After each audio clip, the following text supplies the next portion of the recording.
So welcome everybody. This is Brand Credibility, your next growth strategy. The people that are going to be doing most of the chat are going to be myself. I'm the founder and the strategy partner here at Nonsense, and Tom in my strategy team, who's an excellent strategy director. And in fact, the brainchild of the Brand Credibility Index. Give Tom his credit where it's due. Nonsense has been all about credibility or building credibility for brands for some time now. And Tom is the person who pushed us to do quite a serious bit of research into the entire concept of brand credibility. And that is what we're going to be talking you through today, the results of our first ever bit of that. But before that, just a little reminder of who we are. We've got a strapline these days. We go by the Credibility Company. And it is about a focus on building brand credibility. And we do that with three ways, as you can see on the screen. We have expertise in brand, in content, and in customer experience. And really for us, the overlaps between those three things are where the interesting work happens. And we try to get the brands that we work with to focus on putting the effort in there and joining those difficult dots. We're not a huge agency, small, agile, but experienced team, and we're here to help you. Enough selling nonsense. Let's do the interesting bit. But at least you know that we're qualified to talk about brand credibility. And the way this is going to work, I've said already, Tom and I will co-present. Use the chat if you have any questions. Don't feel like you have to hold it in and type it in at the end. You can just type it in as soon as it pops into your head and we can come back to it at the end. There's some fun poll-based audience interaction to be had. So you can scan this QR code using your phone. So yeah, I'd appreciate if you scan that, not just because it'll make all that work I did on the interactive slides a little bit more worthwhile. So we will crack on. I'm just going to talk you through the methodology that we went through here, because I think when you present research to a group of people, it's quite important that you guys know how solid that research is, right? The first thing to know is that we partnered with YouGov, who a very well established research company globally, and we've been interested for a long time in this concept of brand credibility. We wrote a thought piece, I think it's about 8 years ago now, called How Brands Can Close the Credibility Gap, which got us quite a lot of traction, and so much so that we repositioned the agency around this entire concept of building brand credibility. We built a 6-pillar model to help our brands unlock credibility, and that's a whole nother presentation. So if you want that, let me know. But what we wanted to do, and this is where Tom really pushed for this, and I think it's brilliant, is really, really look at hearing directly from consumers about what it is in their eyes that makes brands credible or uncredible, and what brands can we get some insight around the things that brands should do in order to unlock credibility, and in fact the things that they shouldn't do that erode credibility too. So to do that, we surveyed 2,000 people. It is just across the UK at this point. This is the first one of these we've done. We have aspirations to go global with it, but it's a nationally representative sample of people from the UK. 10 questions. What builds and what breaks brand credibility? Lots of different ways of asking those questions in order to unlock this stuff. So we have loads of stats, and then some professional analysis of those stats, courtesy of Tom. The only other thing that is worth mentioning before Tom takes us through the first part of the research is, if I asked all of you individually, what does brand credibility mean? Everybody would give a slightly different definition, right? It's not known, especially by consumers, in terms of they'd all say something similar, but we gave them the definition. We said to them, for the purposes of this survey, we want you to treat the term brand credibility as how well a brand lives up to or delivers on the expectations that it sets. So just so when you see the questions and the associated answers and the amount of people who said what, that is the definition of brand credibility that they were fed at the start of the survey. So I will go to the next slide for you, Tom. So now that we know what brand credibility is, we're gonna first delve into like how much of a differentiator it can be for businesses. And as Rob said, this has been our ethos for a good number of years now, and we've always been quite confident about the importance of credibility for brands. So actually seeing the results when we went to the nation was quite a big moment for us as well. The research shows that 76% of UK adults find brand credibility important when deciding to buy from or engage with a brand. So nearly 8 in 10 people there. That's a huge amount of the UK.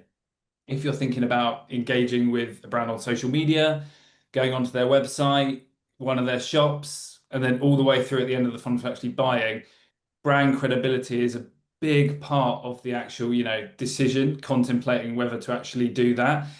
In today's marketplace, credibility, it's not even just important, it's expected. It's almost become a hygiene factor. It's something that's very, very important for brands to have at every level.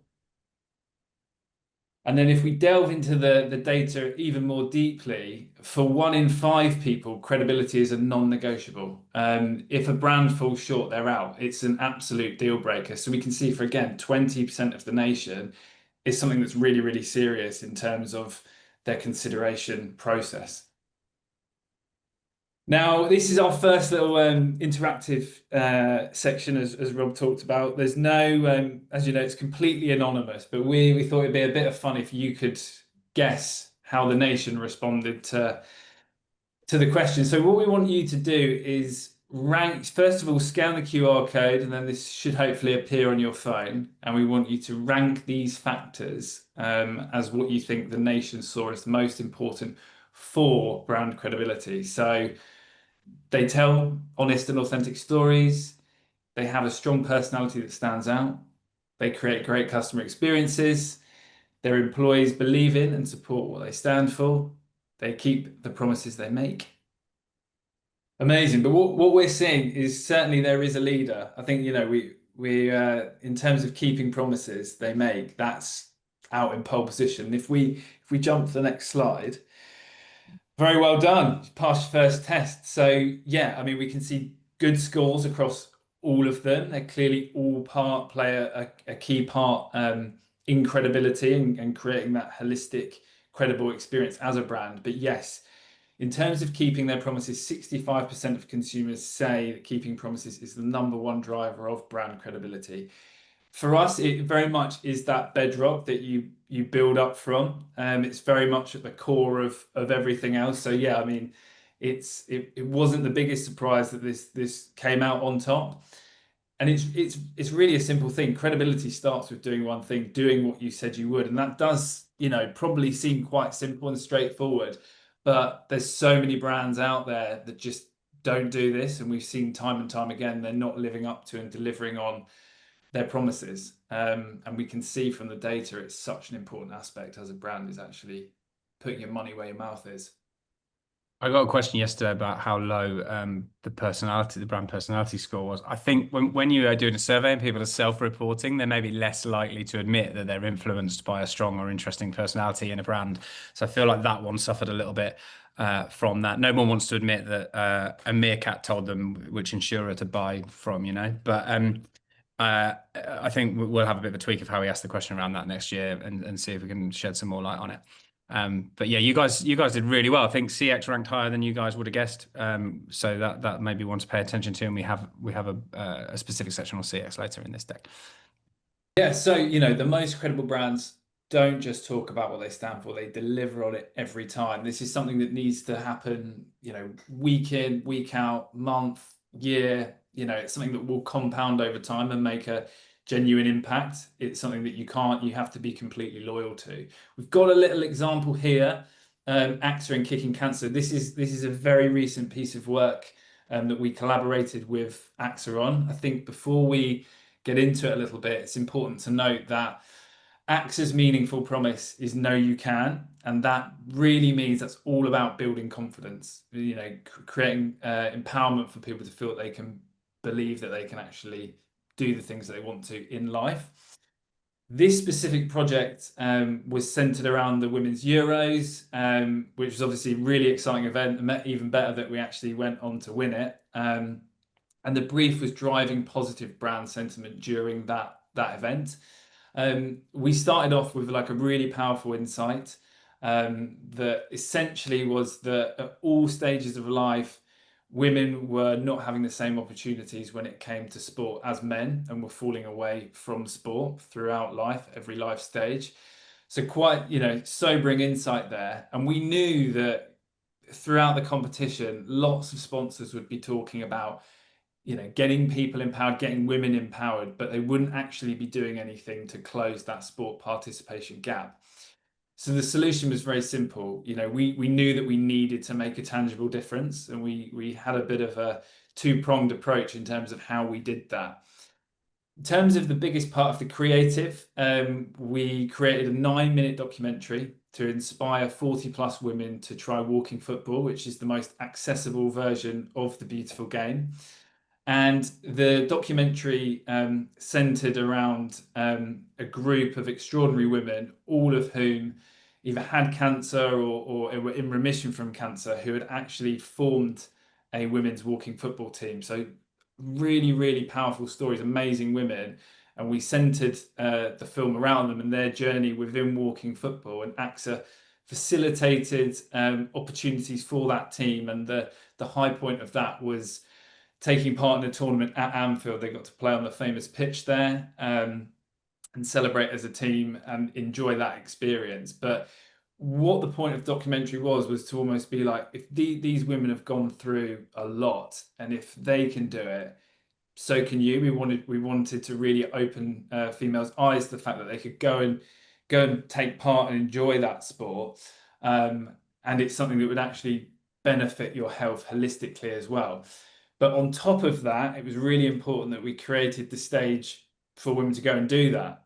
So we actually, alongside AXA, created a nationwide taster sessions that women could go and play with a local team. We had lots of different women going to that. So we were priming them through watching the film to feel empowered, feel confident, but then we were actually giving them the space to go, knocking down that barrier, creating a space for them to actually go and play and try it out, low stakes setting.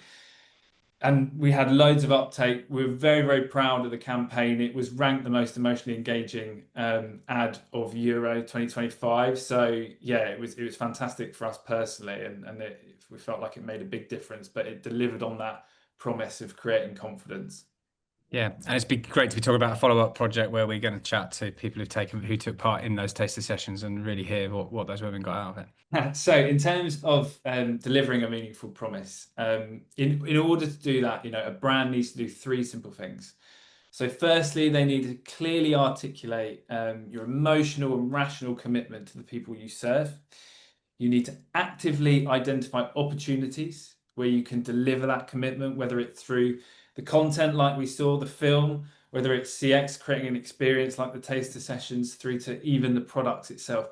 And then, as I said, it's about consistency. It's about doing it time and time again over months, years, and allowing that to compound. I've got another little example here from We Buy Any Car, who obviously, this is a brand, their name literally is their meaningful promise. But what they've done in recent communications, they've been very effective at actually turning this into an emotive moment for the consumer and almost a celebration of the moment where you get rid of your old car and you get some cash, whether you're spending that on a new car or putting it in your back pocket. And they've been very, very clever. They've created a, equally annoying but hilarious song that goes along that and features in their communications. But they've turned something quite functional into an emotive celebration moment. So we thought that was a very nice, simple example of a brand delivering on their promise. You're going to sing the song for us? I'm not, Rob. I'm not. Okay, Maybe okay. I'll save that for the next one of these. Fab. So now we'll move into the cost of credibility. And we're going to have our second interactive moment where we want you to guess. You just have to guess one of the following. What percentage of UK consumers do you think say brands are not credible? So 5%, 17%, 24%, 38%, 46%. Okay, so we've definitely got one vote in. Don't think that's changing. I think that's going to stick.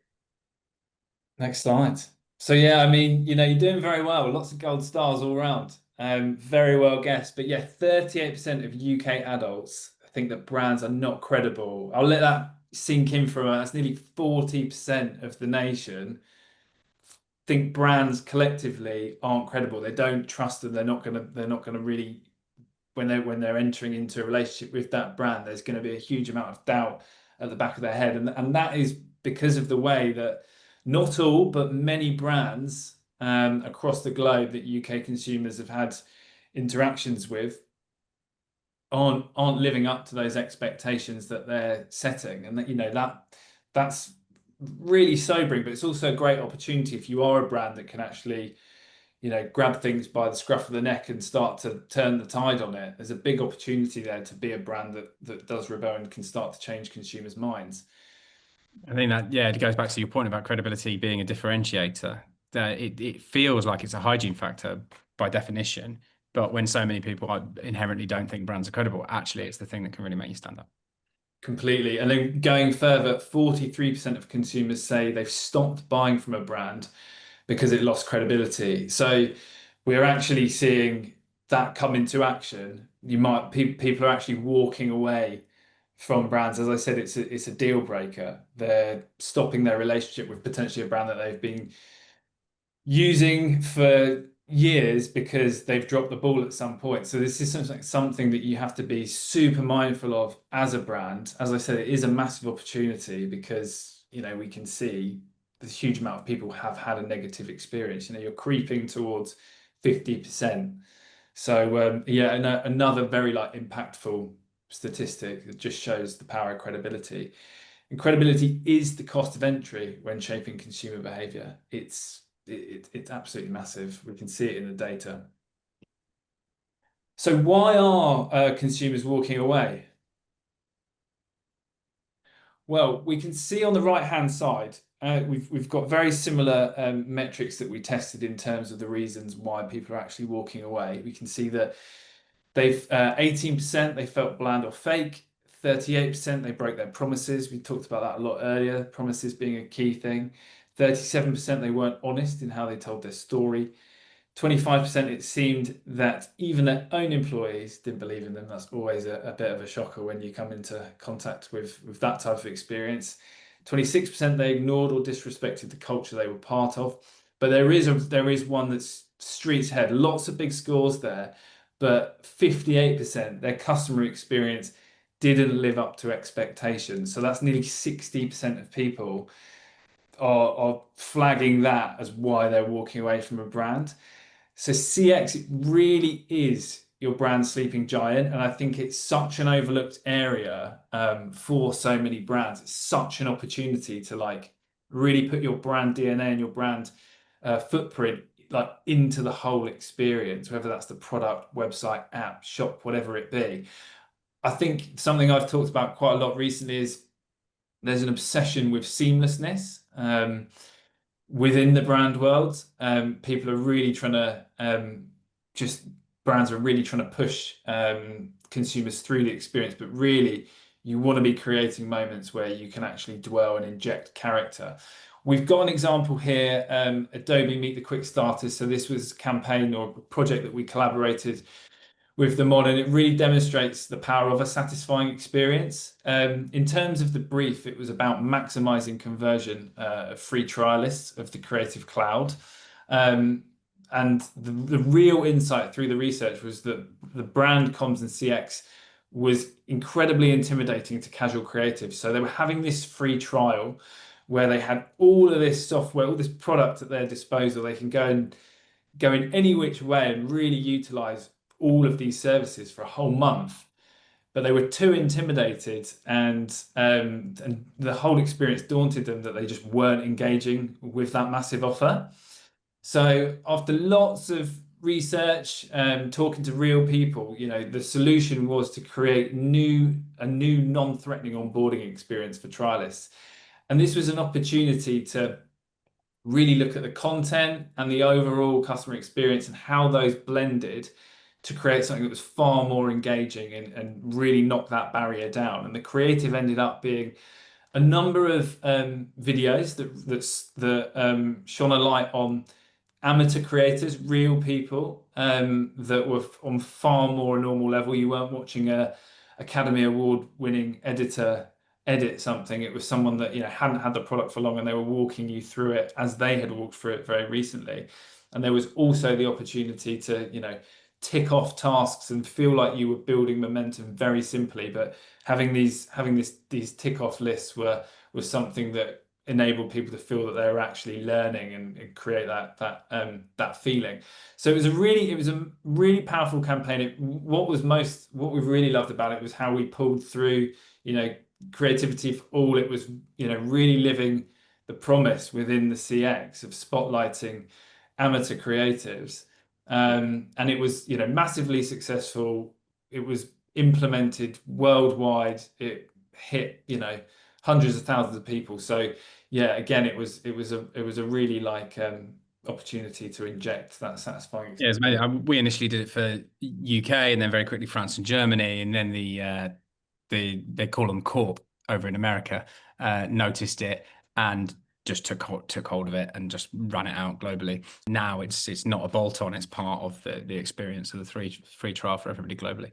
So yeah, the power of positive brand friction. So this is really this is where you can really make a difference and inject your brand into the experience. It's all about purposefully slowing down the experience to make it more meaningful, to create this dwell time where you can actually enjoy the brand and enjoy that distinction.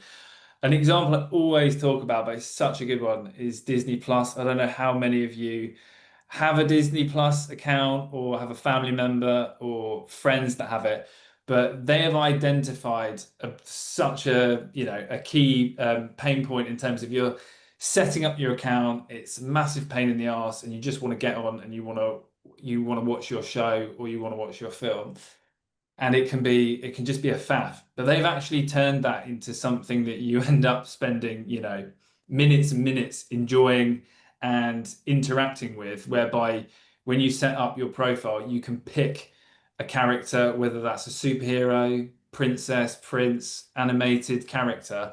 You can pick it for you, family members, you can change them. It's just so much fun. But they've actually created like a little moment of magic.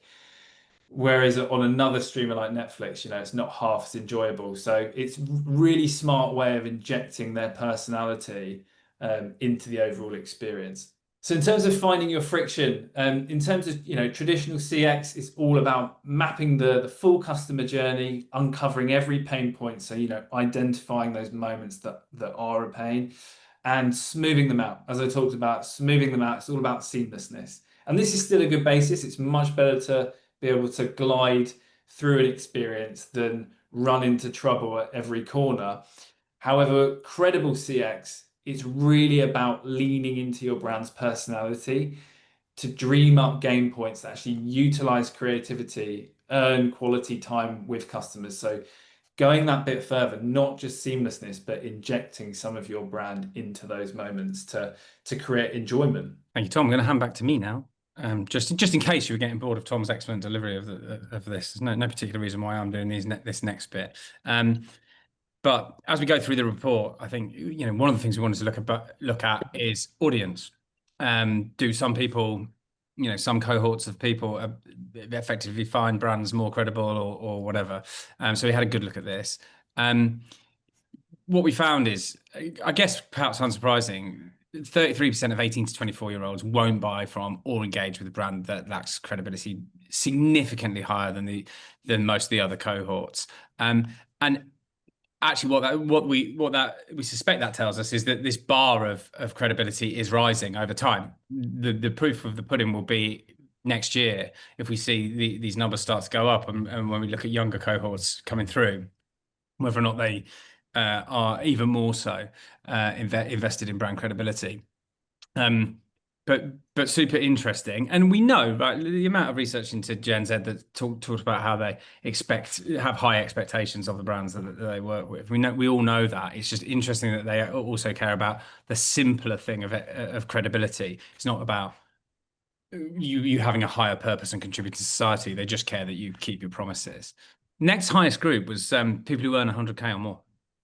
That they were the people that quickest to walk away after your Gen Zers, and had the higher appreciation for brands than others. So that basically less of them thought the brands were uncredible, which is quite an interesting thing. 4 times the national average saw brands as very credible. So back to that question of like, do you find brands credible or not? 4 times the amount of people who earn 100K or more than the other cohorts said they did. And we suspect that this is because the brands that they work with are doing a better job of demonstrating their credibility. Luxury brands tend to be really good at this and tend to really, really focus on that CX thing that we've been talking about earlier. So I think there's a lot to be learned from that. But also, I think this teaches us that we can use our high earner customer base, because every brand has, people of all types of earning power in the mix, and we can use our youth customer base to as a bit of a gauge of how we're doing from a credibility point of view. And I'll come back to that point later. This is just a very quick case study of some stuff we did for Fox's Biscuits, own a brand called Thomas Fudge's. They talk about remarkably good biscuits. And we just needed to make the customer experience remarkably good as well. So it's about how do you turn up in store and make that super premium? How do you occupy a window and make it super premium? Which events should you be at? The answer ended up being Chelsea Flower Show. So it really shows you how, you don't just have to be a super premium brand. At the end of the day, they are quite expensive biscuits, but it's not like buying a Porsche, right?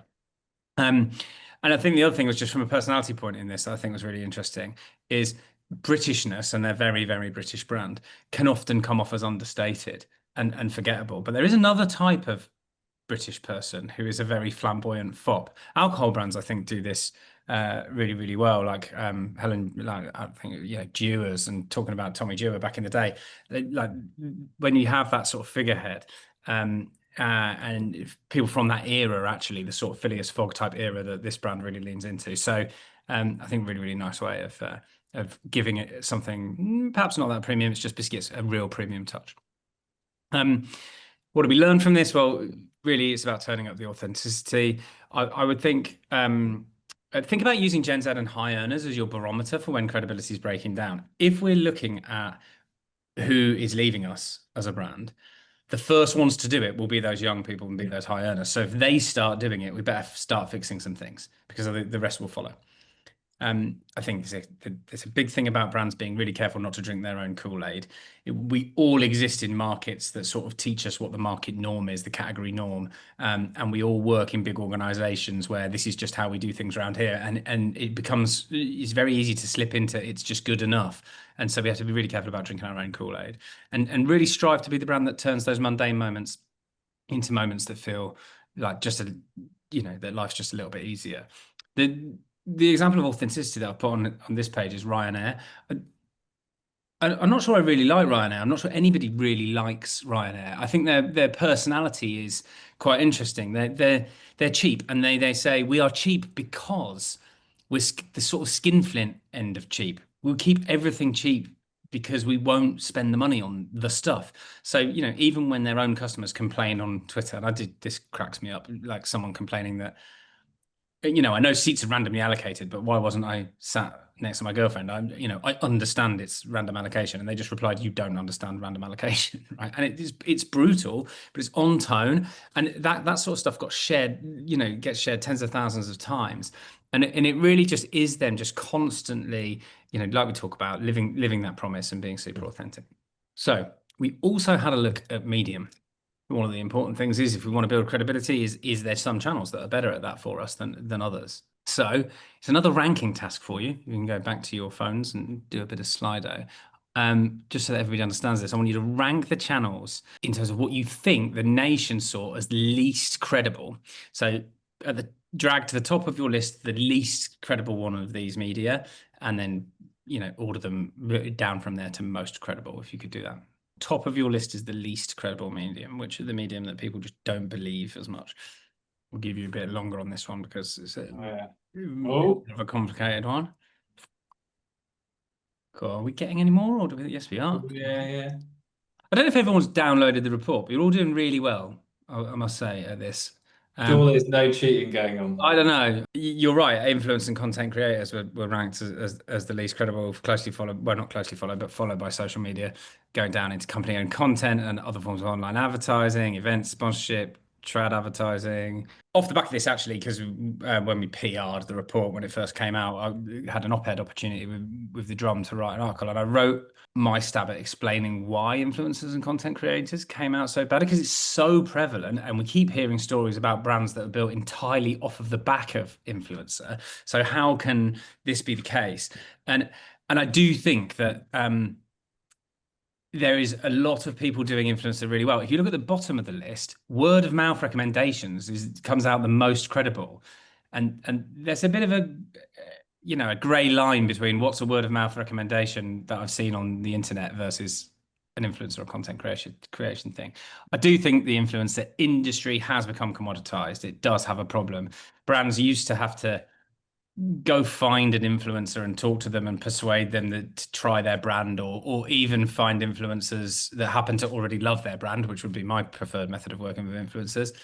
Um, and now you can just go onto a self-serve platform, fire a brief in, and start getting TikTok clips within 24 hours. It's very transactional, and I think that results in content where the viewer knows that that person has never actually been a customer of the brand in the first place, and it's frankly slightly embarrassing. The industry's got itself into that place. The other thing is, I think that is also the quality of influencers in general, because brands have thrown money at this. There's a lot of career influencers out there who didn't set out in life to post content about makeup every single day of their lives, but they started doing it because they realized if they did, they would get some dollar off some brands, and that's inherently not very credible either. So I feel like the industry of influencer has some questions to answer, and I've had a really good well, I've got coming up on the podcast, we've got a guest from TIR, the Influence Room, who are going to ask. We're going to be asking them some of those difficult questions, and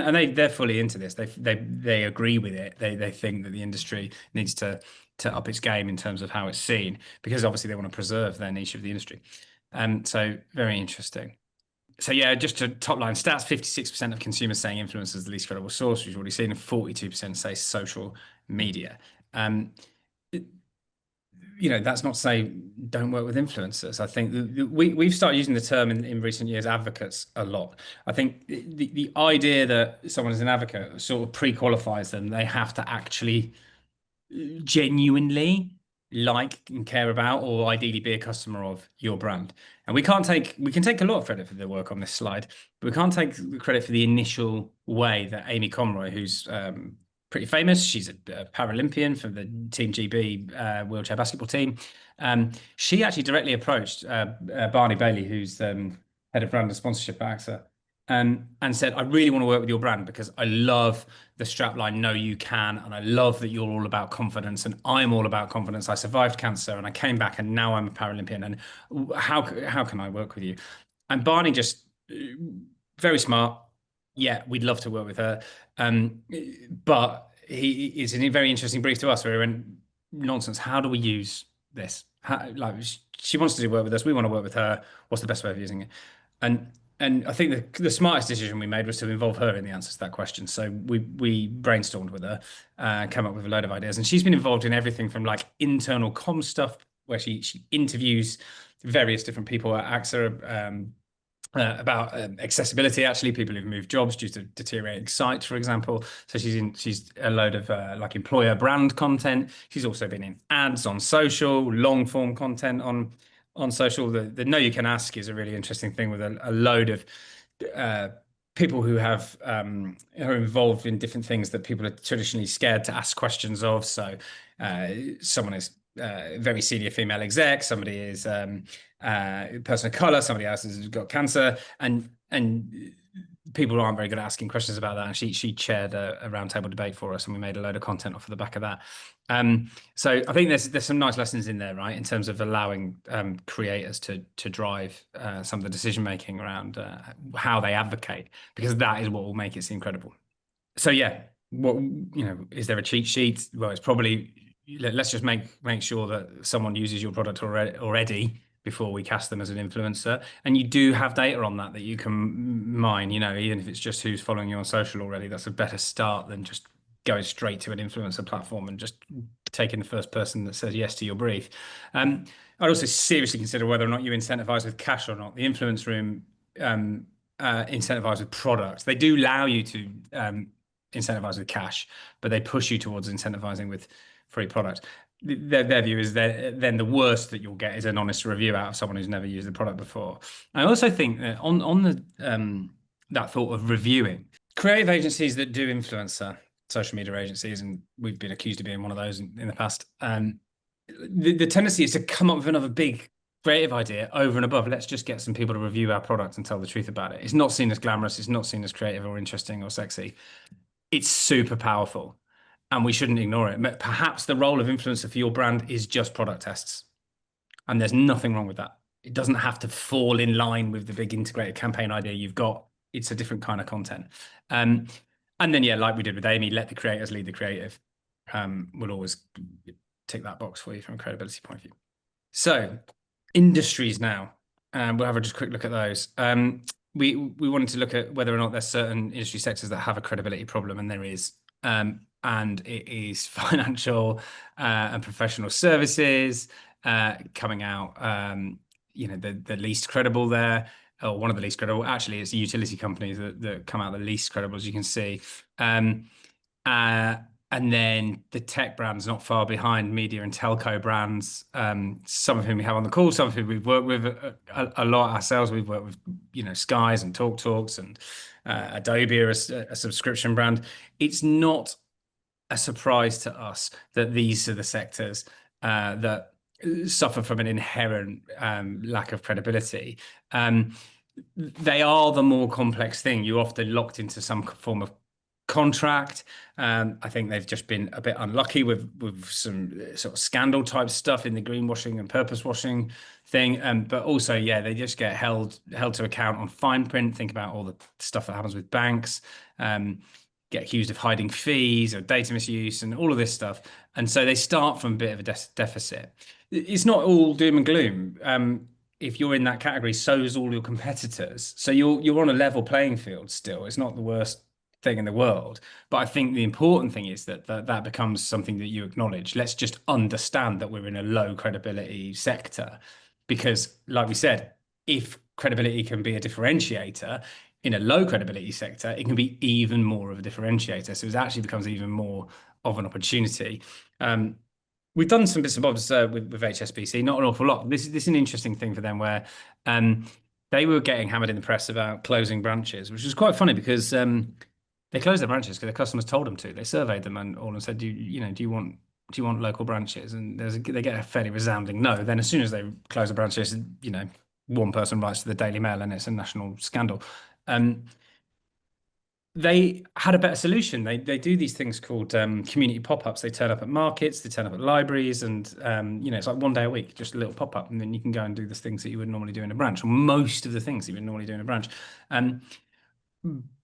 But they weren't being that well received, and we had to do some research to find out why. Mainly, it was because there was a misalignment in perception between people thinking that they would be able to do absolutely everything you could do in branch, including withdrawing large amounts of money, which you can't take a suitcase of cash to a library.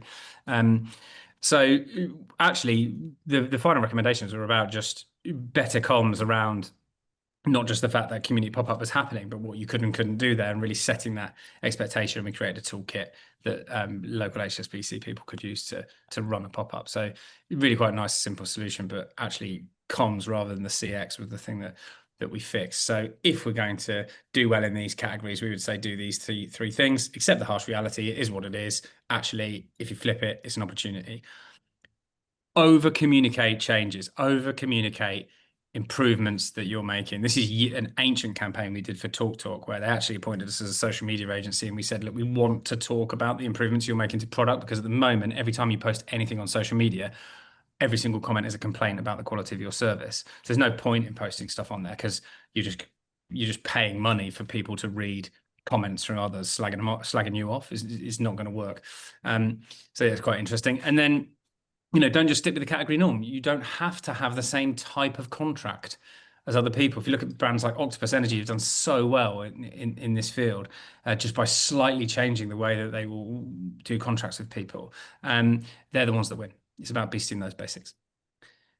Cool. So we're doing okay from a timing point of view here, Tom, but I just want to let Tom do a summary of some key takeouts. Then we'll have a bit of time for debate. Yeah, fantastic. So I'll flow through these pretty quickly. But in terms of the key takeouts, credibility drives behavior. So as we said, 76% of consumers say brand credibility influences their decision to buy or engage. And for 1 in 5, it's a deal breaker. It's a proper non-negotiable. 2, broken trust equals lost customers. 43% have stopped buying from a brand due to a loss of credibility.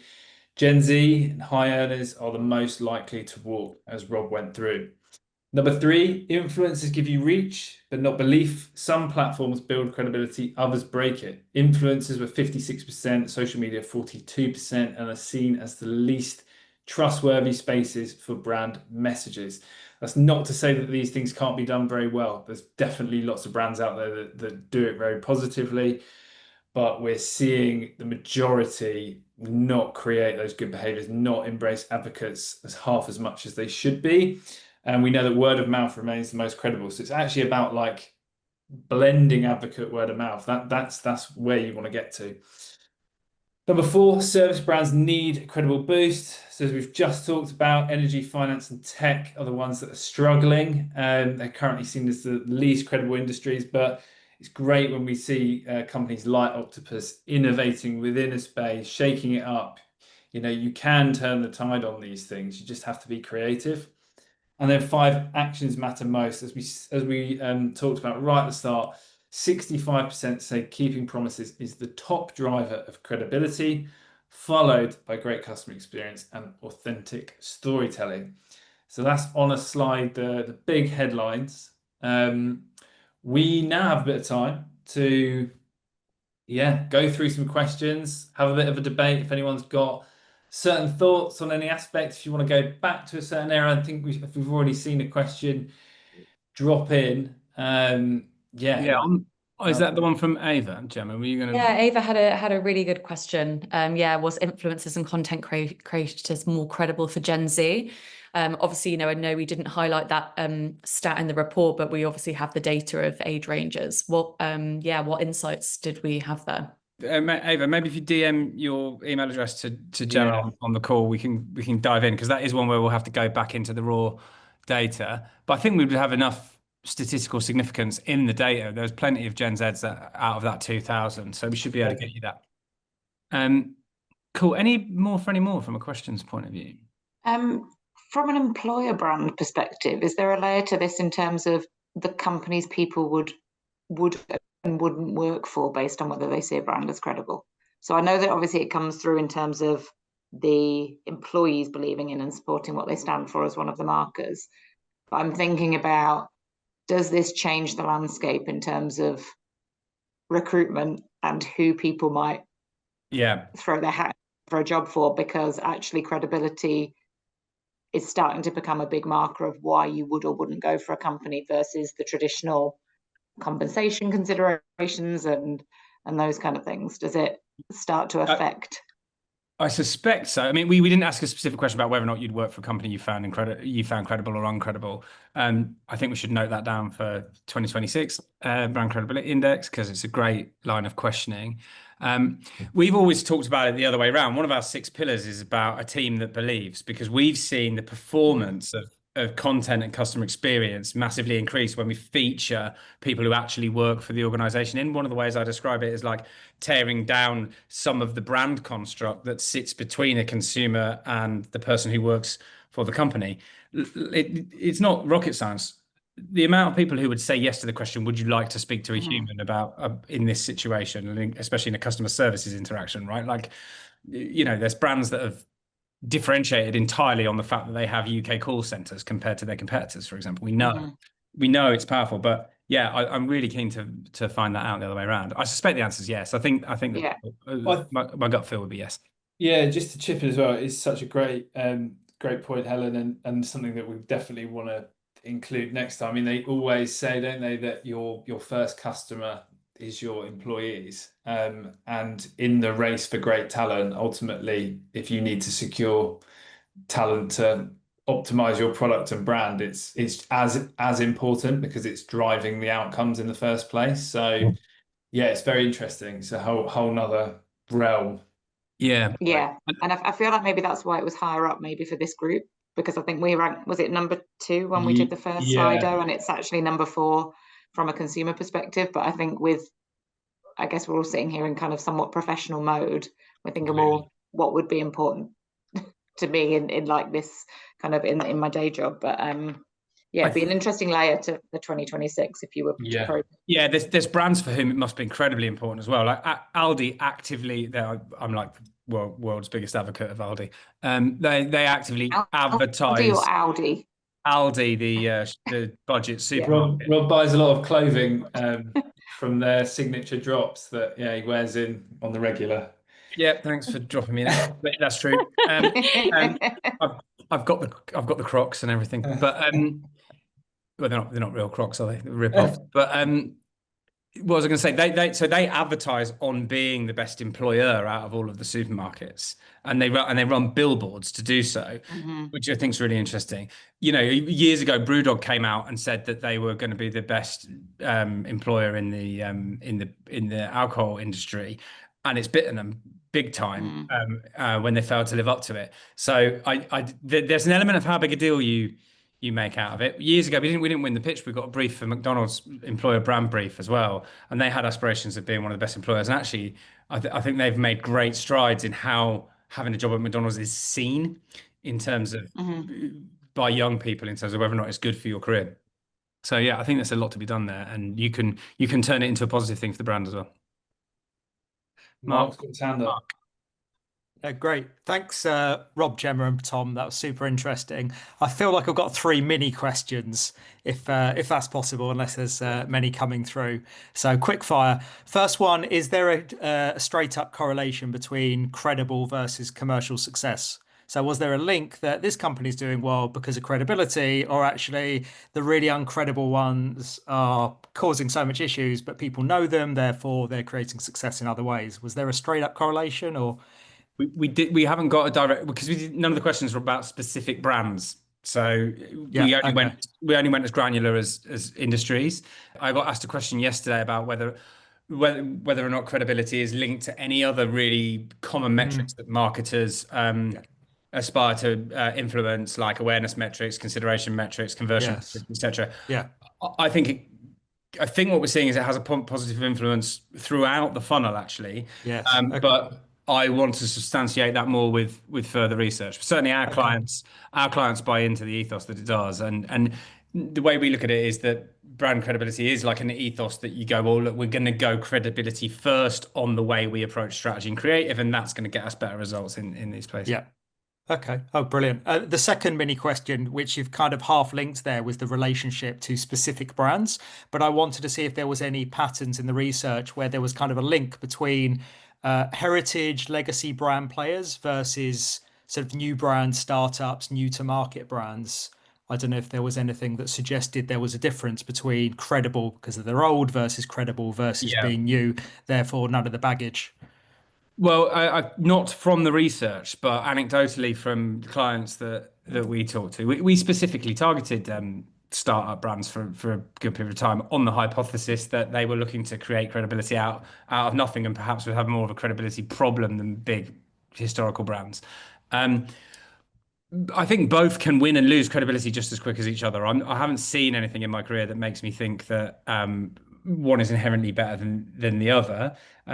If I think about what the Jaguar brand did to its own historical base credibility in the last year, it's a fragile thing, and the data shows us how quickly people will walk away. We're in a sad world where you only one mistake and you can erode a lot of credibility. But not that we're seeing. I do think that the main point we're seeing is that consistency does build credibility. So if you've had longer to do it and you've been doing it well for longer, you will be seen as a more credible brand. But next year, I really want to dive into individual brands. I think we should just allow people to name their top 3 credible brands and then see the ones that bubble to the top. And then I'd be in a much better position to answer that question.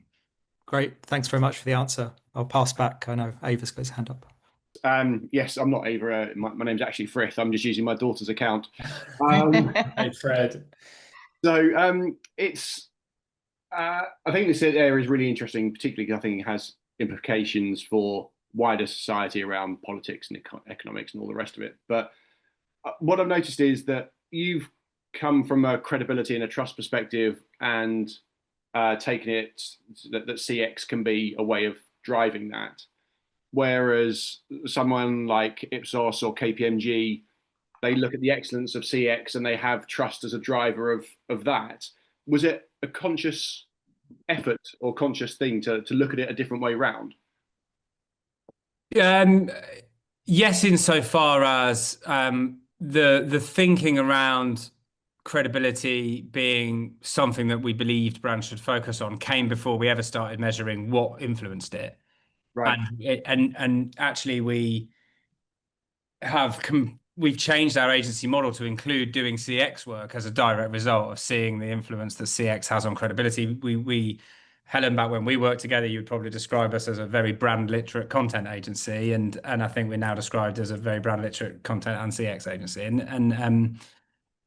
So yes, that way around was pretty conscious as far as we're concerned, and I think that it does put us in a nice position actually versus other CX competitor agencies where we know the power of brand and brand personality and can put that through the experiences and be really creative with that, and of course make it content rich as well, because that's what we've been doing for a lot longer. But yeah, we just building on that, we don't see them as exclusive. Like, I think the Venn diagram right at the beginning, we think brand should be informing CX just as heavily as it is informing content, and content really should be playing a role wherever possible throughout the experience. Well, it's a great opportunity. So yeah, we just think that far too often it is about just efficiency and seamlessness, and yeah, there's a lot of opportunity to have a lot more fun.